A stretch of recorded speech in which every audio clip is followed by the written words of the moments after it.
I'm not a lawyer, but another day, another show in the YSL trial. Let me tell you what happened on day 93. The day started off with Miss Hylton from the state announcing that she planned to play Kenneth Copeland's recorded police interviews. She asserts that because Kenneth Copeland said that everything he said in the interviews was a lie, she gets to impeach him or show that he's a liar by showing the interviews which contradicts what he said on the stand. Max Schardt, on the other hand, responds saying that the state shouldn't be allowed to play all of the videos. They should only be able to play specific parts that contradict what he said. At first, the judge agrees with the state, but then there's more argument, and ultimately, the judge allows the interviews to come in. Here are a couple clips just for you to get an understanding of what happened. Your Honor, given Mr. Copeland's testimony last week, the state does intend to play his interviews beginning today until whenever those interviews finish. It's based on Mr. Copeland's testimony that everything he said in those interviews were lies, that he said anything that he wanted to say in order to get out of that interview, that we are impeaching him by contradiction and playing those statements. Regarding just playing past interviews, that the foundation for prior inconsistent statements has not been laid in toto for the entire interviews to be played. Now, there may be specific snippets, but just to play the interview, we do not believe that the proper foundation has been laid. Mr. Copeland testified repeatedly during trial last week that everything he said in those interviews was a lie, that he was just saying whatever he wanted to say in order to get out of there, that the officers were pressuring him to speak about Thug. And we believe each of these interviews contradict everything that he testified to. At this point, it is right to show impeachment by contradiction. They intentionally have not allowed these not afforded these witnesses an opportunity to review their past statements prior to testifying. So they want to play their past statements. They want, I don't recall. And so they bring these gentlemen in, ask them about statements that were made 10 years ago, and have never given them an opportunity. We know typically in trial, when the state is calling a witness, they say, hey, we want you to come into our office. We want you to sit down and review what you said in the past. They have chosen not to do that for Kenneth Copeland. They chose not to do that for Trontavious Stevens. So my notes do not reflect that Mr. Copeland gave a blanket, everything I said previously is a lie. What I have is he would answer some questions, probably did. Other questions, yes, I remember that. And some questions, that was a lie. So we need to go, we have a duty not to just play prior statements that are not inconsistent and do not impeach current testimony. I'm going to allow the state over objection to play the interviews on January the 11th of 2015 and February the 20th of 2015. I will give all defendants a continued objection as relates to those two interviews. From there, Kenneth Copeland comes to the witness stand and the day begins. Oh, there was a little interaction between the new besties in the courtroom. I'm tired. You may proceed when ready. Thank you. Good morning, Mr. Copeland. Good morning. You have permission to approach? No.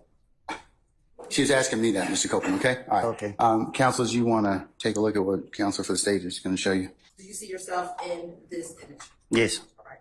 And as we talked about last week, you recall going into an interview at the Atlanta Police Department the night that Nut died. I don't recall. I know what I because a little bit. Well, today's date is January 10th, 2015. Time is approximately 0300 hours at 3 o'clock a.m. I'm only going to play pieces of the interviews because the audio isn't great. And honestly, it's basically a video of Woody saying everything Miss Hylton said he did. And they know Monday come, I'm in Kush. As I go to Kush, I pull out my money. I'm going to stay, I'm flashing my money. So all the girls standing around, I'm flashing money. Tail punched me in the back of the head. So he punched me in the back of the head. They pushed me to the ground, He tried to go in my pocket and get my money. No, I didn't mean it. But there was a guy that was at me.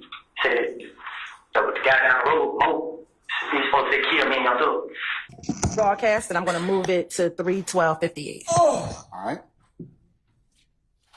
Oh, y'all still going? Girl got caught in the car, he got the dog charge. So, then she got the little ugly little Malibu. Y'all ever had a Infinity Gray, a Gray Infinity Q45 before? Like I know.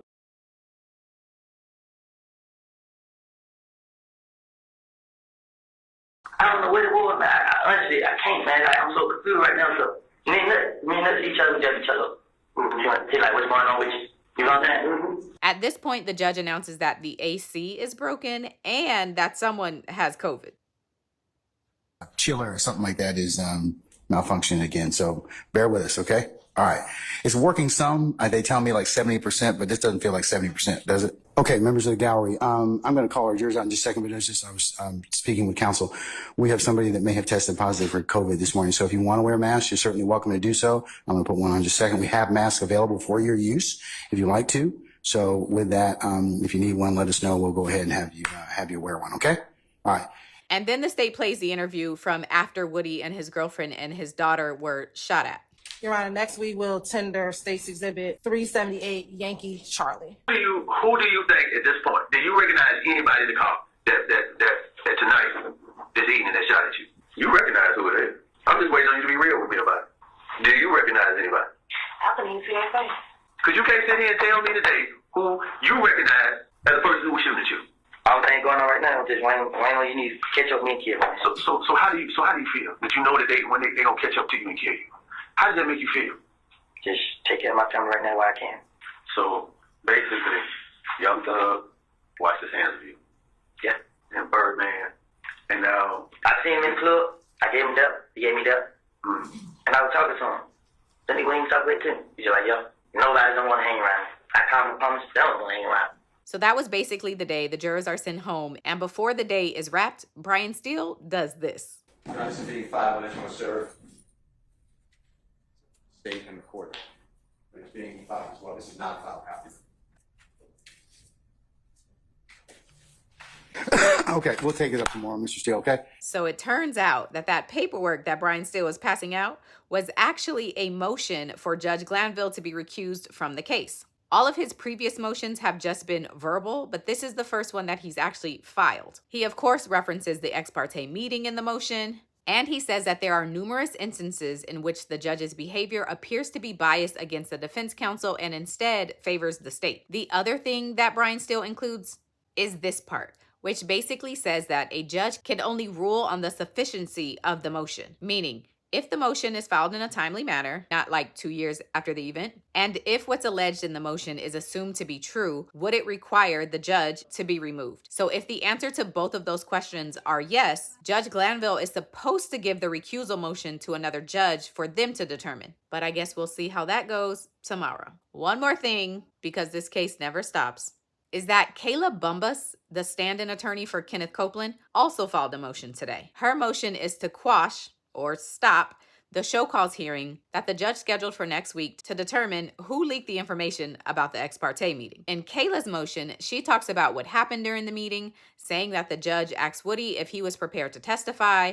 Woody said he planned to invoke his Fifth Amendment. A conversation ensued regarding immunity and certain facts of the case. And then Kayla says that Copeland was told that he could be held indefinitely if he refuses to testify, which seems to be the thing that changed his mind, and at that point, he agrees to testify. Now, in the motion, Kayla never says she's the one who disclosed the meeting, but she does say that there was nothing in place to prevent someone from disclosing the meeting. She also requests that this issue be referred to another judge. And that's the synopsis for day 93.